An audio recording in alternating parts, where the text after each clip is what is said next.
Hello students, we are going to start chapter number 7 conservation of plants and animals 8th class। इसके अंदर जो 3 videos हैं वो हम पहले कर चुके हैं। इसके अंदर हम सारा डिस्कस कर चुके हैं डिफोरेस्टेशन क्या है, उसके अलावा इसके अंदर हमारे बायोस्फीयर रिजर्व्स क्या हैं, पंचमढ़ी बायोस्फीयर रिजर्व के बारे में बात कर चुके हैं हम, और नेशनल पार्क क्या है, वाइल्ड लाइफ सेंचुरीज क्या है। अगर आपने वो वीडियोस नहीं देखे हैं तो पहले आप वो वीडियोस देख लीजिए, फिर उसके बाद आप इस वीडियो को देखेंगे तो आपको अच्छी तरह से समझ में आएगा। तो स्टार्ट करते हैं हम इस वीडियो को। क्या है यहाँ पे फर्स्ट आपका topic, red data book. Red data book क्या है? Professor Ahmad explain about red data book to the children. Professor Ahmad ने क्या किया, बच्चों को एक्सप्लेनेशन दिया कि रेड डाटा बुक है क्या, क्योंकि वो कहाँ पे घूमने के लिए गए थे, पंचमढ़ी बायोस्फीयर रिजर्व के अंदर। उन्होंने वहाँ पे क्या क्या देखा, पंचमढ़ी बायोस्फीयर रिजर्व देखा, वहाँ पे वाइल्ड लाइफ सेंचुरी देखी, नेशनल पार्क देखे और प्रोजेक्ट टाइगर रिजर्व देखे उन्होंने। तो यहाँ पे बताया गया है कि रेड डाटा बुक क्या है, it is the source book which keep a record of all the endangered animals and plants. एक ऐसी बुक है ये, एक ऐसी सोर्स बुक है ये जिसके अंदर रिकॉर्ड रखा जाता है। किसका रिकॉर्ड? जितने भी अनडेंजर्ड एनिमल्स हैं और प्लांट्स हैं उन सभी को क्या रखा जाता है, रिकॉर्ड रखा जाता है। और उस बुक को हम क्या बोलते हैं, रेड डाटा बुक। अनडेंजर्ड एनिमल्स कौन से हैं, जिनकी पॉपुलेशन क्या है, कम हो चुकी है, जो कि डेंजर जोन के अंदर है। Red data book is maintain internationally by an organization. Red data book को मेंटेन कौन रखता है, जो हमारा इंटरनेशनल ऑर्गेनाइजेशन है वो मेंटेन रखता है। और इंडिया भी क्या करता है, अपनी इंडिया की जो रेड डाटा बुक है इसके अंदर प्लांट्स और एनिमल्स का क्या किया जाता है, पूरा रिकॉर्ड मेंटेन किया जाता है। अब नेक्स्ट टॉपिक है इसमें माइग्रेशन। माइग्रेशन क्या है? माइग्रेशन का मतलब है एक जगह से दूसरी जगह पे चले जाना, अपने जो हैबिटेट है उसको छोड़ के किसी दूसरे हैबिटेट के अंदर जाना। तो यहाँ पे हम बात करेंगे किसके माइग्रेशन की, एनिमल्स में बर्ड्स के माइग्रेशन की, कि बर्ड्स माइग्रेट करते हैं, कहाँ से करते हैं और क्यों माइग्रेशन करते हैं। The excursion party that enters deeper into the forest under the guidance of the Madhav ji, they sit near the Tawa reservoir to relax for some time. देखिए इसमें इन्होंने क्या बोला है कि जैसे ही वो बच्चों की जो पार्टी थी वो किसके अंदर जाती है, अंदर जाती है फॉरेस्ट के अंदर, किसकी गाइडेंस में, माधव जी जो कि एक फॉरेस्ट के अंदर वर्कर है। तो वो क्या करते हैं, वो थक जाते हैं, थकने के बाद वो रेस्ट करने के लिए कहाँ बैठ जाते हैं, तावा रिजर्वोयर के पास। Paheli observe some of the birds near the river. Paheli ने वहाँ पे क्या देखा, कुछ एक बर्ड्स को देखा रिवर्स के पास में। Madhav ji tells the children that these are migratory birds. Madhav ji ने क्या बताया बच्चों को कि जो आप ये बर्ड्स देख रहे हो ये बर्ड्स क्या है, माइग्रेटरी बर्ड्स है। These birds have phloem here from other parts of the world. और जो ये बर्ड्स तुम्हें यहाँ पे नजर आ रहे हैं ये इंडिया के बर्ड्स नहीं है, ये किसी दूसरी कंट्री के, वर्ल्ड के अंदर से किसी दूसरे कंट्री से ये बर्ड उड़ के यहाँ पे आए हुए हैं। Migratory birds fly to far away areas every year during a particular time because of climate changes। जो माइग्रेटरी बर्ड हैं वो क्या करते हैं, उड़ के दूर दूर से कहाँ पे आते हैं, इंडिया के अंदर आते हैं, किसी दूसरी कंट्रीज के अंदर जाते हैं। ऐसा किस लिए करते हैं वो, क्योंकि वहाँ पे क्लाइमेट क्या होता है, चेंज होता है। वहाँ का क्लाइमेट क्या है, ऐसा नहीं है कि वो वहाँ पे क्या कर पाए, एग्स ले कर पाए, अंडे दे पाए वहाँ पे, क्योंकि वहाँ का क्लाइमेट कैसा है, बहुत ही ज़्यादा ठंडा है और रहने लायक नहीं है। तो वहाँ से क्या करते हैं वो बर्ड्स फ्लाई शुरू कर देते हैं और वो काफ़ी लंबे टाइम के बाद यहाँ पे पहुँचते हैं। और यहाँ पे पहुँचने के बाद वो क्या करते हैं, यहाँ पे अंडे देते हैं। Birds who cover long distance to reach another land are known as migratory birds। तो इन बर्ड्स को हम क्या बोलते हैं, माइग्रेटरी बर्ड्स बोलते हैं, जो काफ़ी लंबे डिस्टेंस कवर करके एक लैंड से कहाँ पे पहुँचते हैं, दूसरे लैंड पे पहुँचते हैं, और वो बर्ड्स क्या कहलाते हैं, migratory birds. What would happen if we have no wood? Is there any alternative available to wood? I know that paper is one of the important product we get from forest.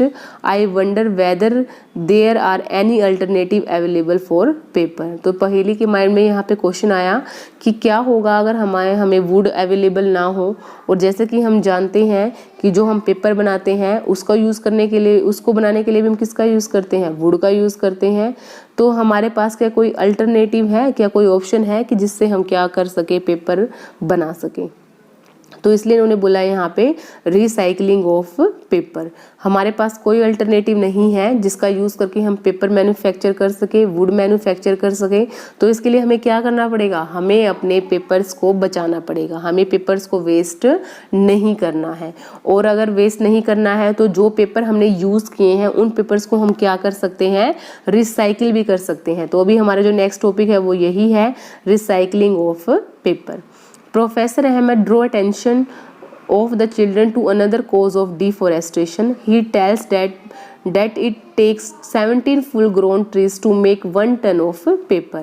तो यहाँ पे जो professor Ahmad थे उन्होंने बच्चों को बताया कि जो डिफोरेस्टेशन है उसका एक मेन कारण क्या है कि हमें किसकी ज़रूरत पड़ती है, पेपर की ज़रूरत पड़ती है। और पेपर को बनाने के लिए किसको काटा जाता है, प्लांट्स को काटा जाता है। अगर हमें 1 टन पेपर को मैन्युफैक्चर करना है तो उसके लिए हमें कितने फुल ग्रोन ट्रीज को काटना पड़ेगा, 17 फुल ग्रोन ट्रीज को। Therefore we should save paper. अगर आपको प्लांट को सेव करना है, डिफोरेस्टेशन को रोकना है, तो आपको किसको बचाना पड़ेगा, पेपर्स को आपको बचाना पड़ेगा। Professor Ahmad also tell that paper can be recycle 5 to 7 times for use.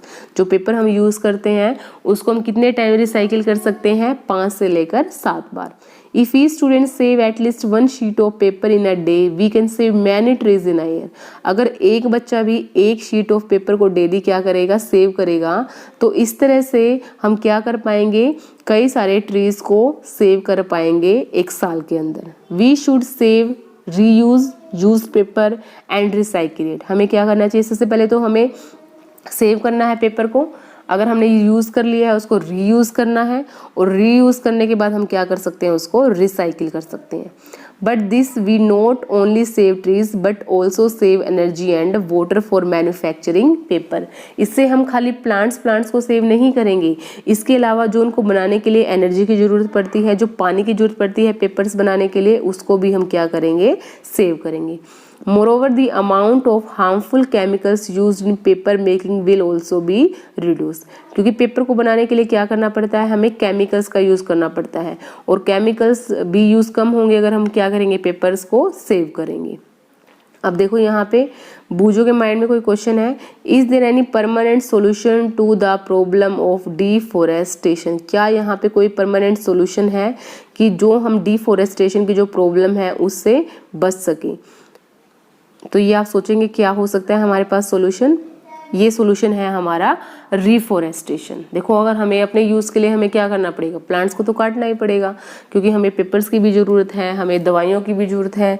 लेकिन अगर हम जितने प्लांट्स काट रहे हैं उसके अकॉर्डिंग ही अगर हम प्लांट्स को क्या करें, ग्रो करवा दे, तो मतलब रिफोरेस्टेशन करवा दे, तो हमारे पास एक सोल्यूशन आ जाएगा जिससे हम क्या कर सकते हैं, डिफोरेस्टेशन से बच सकते हैं। और सोल्यूशन क्या है, रिफोरेस्टेशन। रिफोरेस्टेशन का मतलब क्या है, replantation of the trees, plants को ग्रो करवाना, प्लांट्स को उगाना।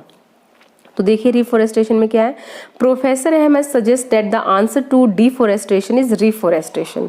डिफोरेस्टेशन से बचने का क्या है हमारे पास उपाय, रिफोरेस्टेशन। तो रिफोरेस्टेशन होता क्या है, restocking of the destroyed forest by planting new trees. दोबारा से उगाना किसको, जहाँ पे फॉरेस्ट को डिस्ट्रॉय किया जा चुका है वहाँ पे नए नए प्लांट्स को ग्रो करवाना। The planted trees should generally be the same species which would found in that forest.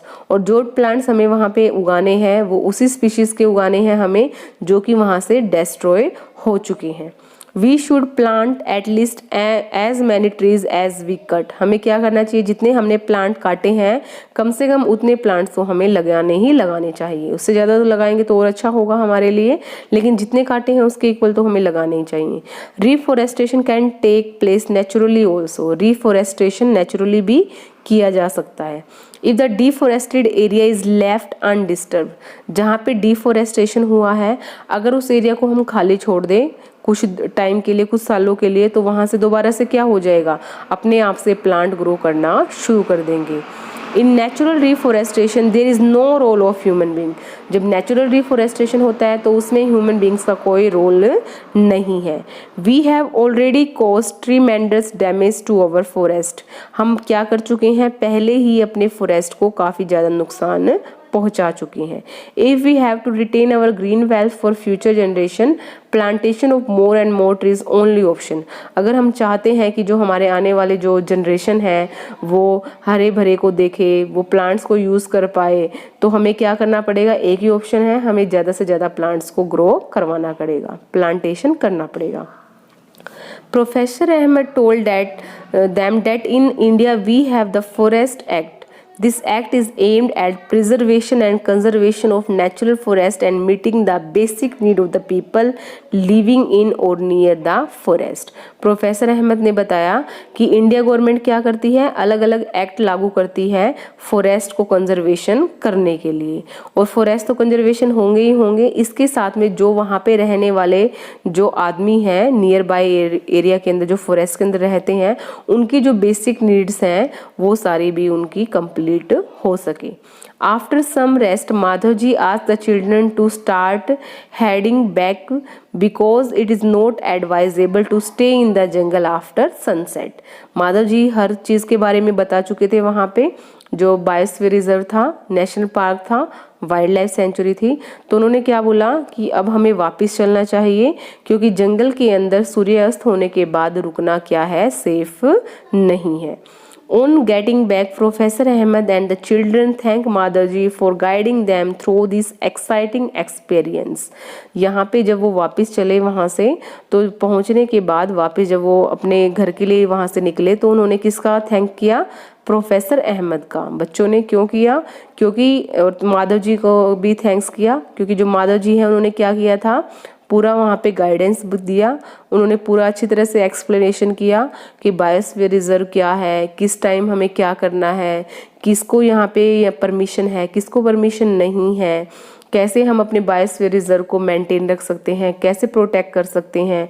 तो ये सारे एक्सपीरियंसेस शेयर किए थे किसने, माधव जी ने, जिसकी वजह से प्रोफेसर अहमद ने और बच्चों ने क्या किया, माधव जी को थैंक्स किया और वो वहाँ से वापस अपने घर के लिए निकल गए।